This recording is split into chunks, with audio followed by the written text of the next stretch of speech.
3 taon na lang ang nalalabi sa administrasyon ni Marcos Jr.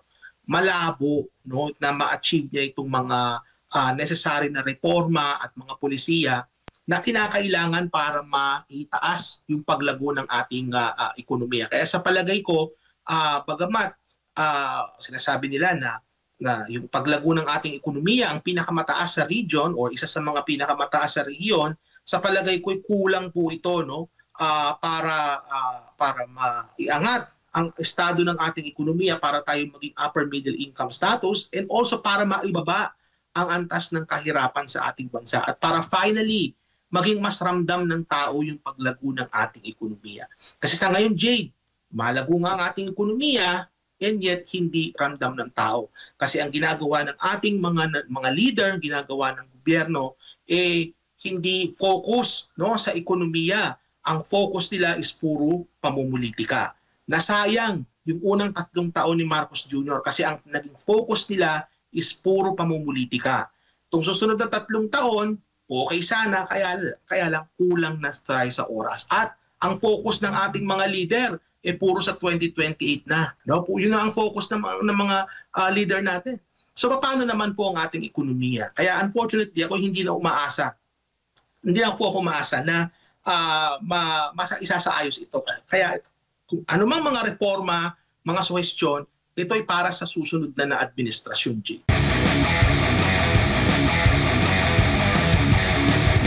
Ang Department of Tourism din kamakailan, Doc, no, binigyang diin last time na papasukin nila bilang bagong tourism market, no?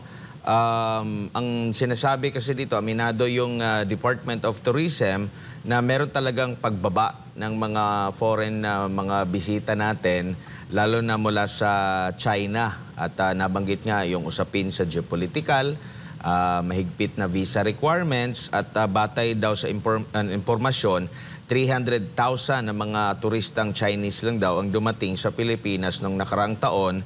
And sa ibang bahagi ng China, umabot sa 20 million Chinese tourists ang dumating sa kanila. Napakalaking nawala. Doc, anong masasabi mo rito? Well, as part of the government's strategy, in terms of diversifying bilang trade but also tourism, is to reach out to India. Kasi nga, di ba itong kanilang policy na inaaway nila ang China, ayan ang naging epekto. Na halos wala ng turista na galing India na pumupunta ng Pilipinas, galing China na pumupunta ng Pilipinas, kaya ngayon sila nagre-reach out sa India. Now, to India's credit, ang India naman kasi, it's a growing economy, yung middle class nila naglumalago yan, at marami na rin sa kanila ang can afford na magbiyahe. And Pilipinas could be one of those destinations. In fact, alam mo, at hindi ko lang alam kung nasagap itong balita na to na may mga frequent flights na, no, mula India, mula New Delhi to Manila. May mga direct flights na yata. So that could facilitate tourism as well, no? So magandang development din yan kasi the more na turista pupunta sa ating bansa, the better. So kaya lang, syempre, medyo matatagalan pa rin yan kasi pupunta sila sa India, magpo-promote doon, papakita nila kung ano yung mga magagandang bisitahin sa Pilipinas. Kasi to many people in India, I think, hindi pa rin nila ganun ka-alam alam nila the Philippines exist, pero hindi pa sila ganun ka-familiar din kung ano yung mga lugar na pwedeng mapuntahan dyan sa ating bansa. So kailangan magkaroon ng masigasig na tourist promotion sa India. Kasi India, as I've said, is a big and growing market. Yung kanilang middle class nag-grow at can afford na sila to travel, no? But I still think na yung kanilang pakikipag-away sa China has costed our economy a lot. And I think na kahit na mag-reach out sila sa India to compensate yung sa mga nawalang turista galing China, I think it's still not enough, no? Dun sa mga nawalang turista natin, nawalang oportunidad, yung pag-reach out nila sa India is not enough to compensate dun sa mga nawalang opportunities, mga nawalang turista galing China. Hindi pa sapat yun. Kasi nga, China is a bigger market. China is a richer country than India. China has a bigger middle class, no? And yung kanilang disposable income mas malaki kaysa sa India. Kaya in terms of the two markets, no, kung titingnan mo yung India at China, China is actually the superior market than India. Kaya lang halos nawawala na ito. Nawala na nga.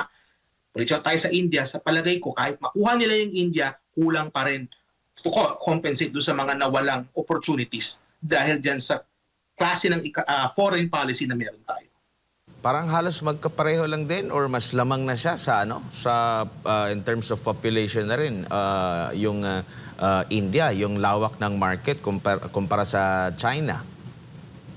Ang issue kasi sa India, Adma, is bagamat totoo yan, in terms of population, mas malaki siya, pero mas mayaman ang China. Mas mataas ang poverty rate sa India kaysa sa China. And also, China has already developed at a faster pace than India. India is catching up, no? But still, in terms of standard of living, mas mataas ang standard of living ng China kaysa ng India.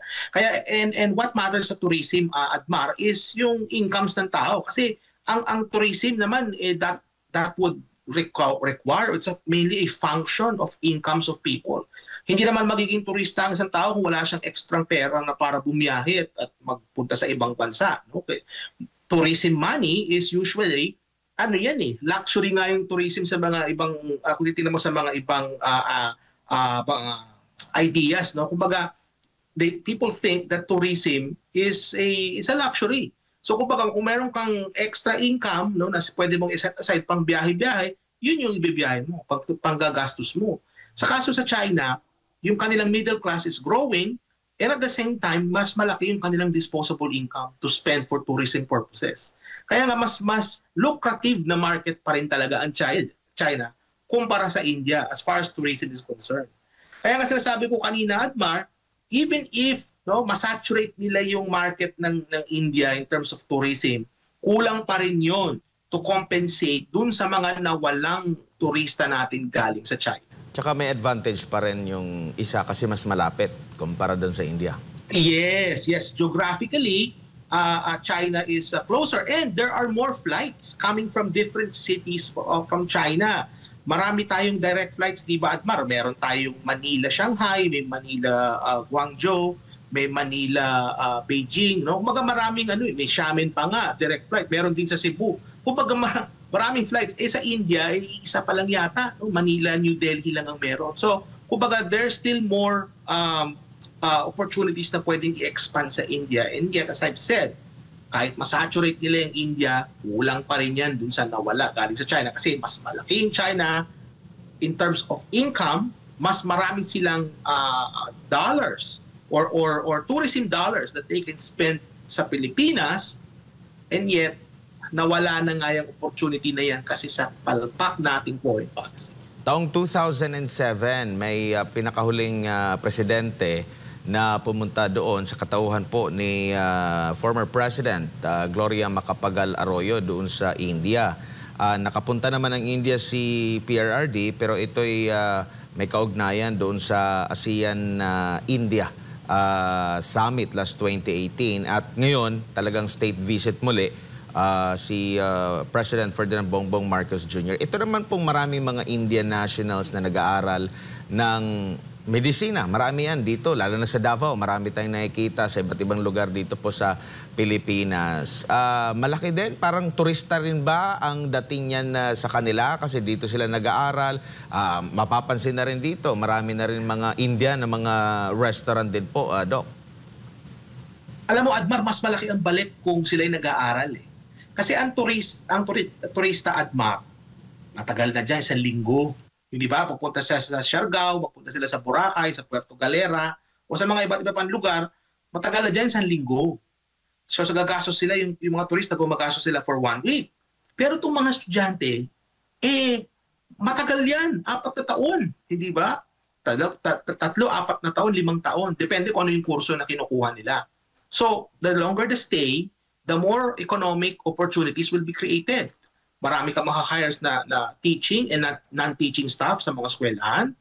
May mga indirect effects din yan in terms of dun sa community surrounding the university or the college. Kasi yung mga nagtitinda ng pagkain, diba? Yung mga accommodation, yung mga boarding room, mas malaki ang balik din. Ano? So, tama ka, Admar, no? Isa sa mga magandang pagtuunan ng pansin din ng ating Pangulo, sa palagay ko, in terms of the state visit, is how to further enhance yung education links between the two countries. Kasi alam mo, nagtuturo pa ako, Admar, sa Pilipinas nung araw. Marami na rin ako mga estudyante na hindi lang galing sa India, meron din mga galing sa China, pero may mga galing din sa India. Depende sa mga kurso. Sa mga medisina, tama ka, sa mga medicine, sa engineering, meron ako mga na-encounter dyan na mga estudyante namin na mga galing India. And sa palagay ko ngayon, baka mas marami na nga ngayon, Admar.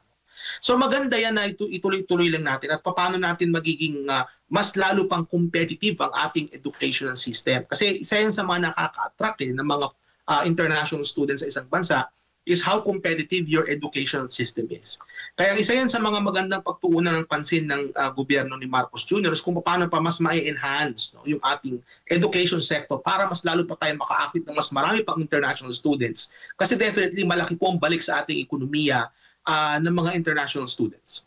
Actually, kabilang ito sa nababanggit noon ni Marcos Jr. ng Department of Tourism, ng CHED, itong tinatawag na Edu-Tourism, Education na tourism sa ating bansa dahil marami din naman talagang nag-aaral dito at nabanggit mo nga, mas mahaba yung kanilang pag-stay rito. Kung halimbawa, kung 4 na taon yan, 5 taon yung kanilang kursong kinukuha, mas mahigit pa yan sa isang turista. So mas magandang ito talaga ang i-boost ng kasi meron na tayong tawag nito experience, may portfolio na tayo na pwedeng gamitin ng Department of Tourism maliban doon sa mga magagandang lugar natin. Kasi isa sa mga natin makakatulong sana is itong turismo. Kaso nga medyo bumababa yung turismo natin ngayon, Doc. Meron din dyan kasi issue, maraming issue at rin na dapat na i-consider natin. So nandiyan halimbawa yung safety and security. Halimbawa yung safe ba yung ating mga estudyante pagdating dyan sa Pilipinas? Safe ba sila sa krimen? So yung presensya ng police, importante yan. So may mga ganyong nuances din. Siyempre yung gastusin, yung cost, at saka yung kalidad ng education na ino-offer natin. Sa palagay ko nga, Admar, dapat itong si Marcos Jr., itong sa biyahe niya to, sana nagsama siya ng mga representative natin from different colleges and universities. Kasi malaking tulong yan sa ating mga sektor sa edukasyon, kung mas mapaparami pa natin lalo yung ating mga international na students. Kasi nabanggit ko nga kanina, mas malaki po ang balik niyan, yung direktang balik niyan sa ating ekonomiya kung mas marami pa tayong mga international students na mahihimo. Opo. Doc, huli na lang, dahil nga po may projection ngayon, pag-aaral na possible na bibilis sa 5.6% itong ating paglago ng ekonomiya ng bansa. Ano ba ang inyong masasabi dito? Hindi mabilis yan, Jake. Oo, 5.6 mabilis. Hindi yan mabilis. Ang mabilis 8%. Yun yung kinakailangan na ma-achieve natin. Saka yung kasi ang nangyayari is yung paglago ng ating ekonomiya bumabagal ng bumabagal. Noong 2022, nung pumasok si Marcos Jr. administration, ang target was upwards of 6%, 6 to 8%. At itong target na ito ay patuloy na ibinababa ng ibinababa, ngayon inasa 5.5% na yung pinakamababa. So ibig sabihin, kinakailangan na maitaas nila itong growth ng ating ekonomiya para by a certain year, I think ang goal nila by 2028 na maging upper middle income na tayo.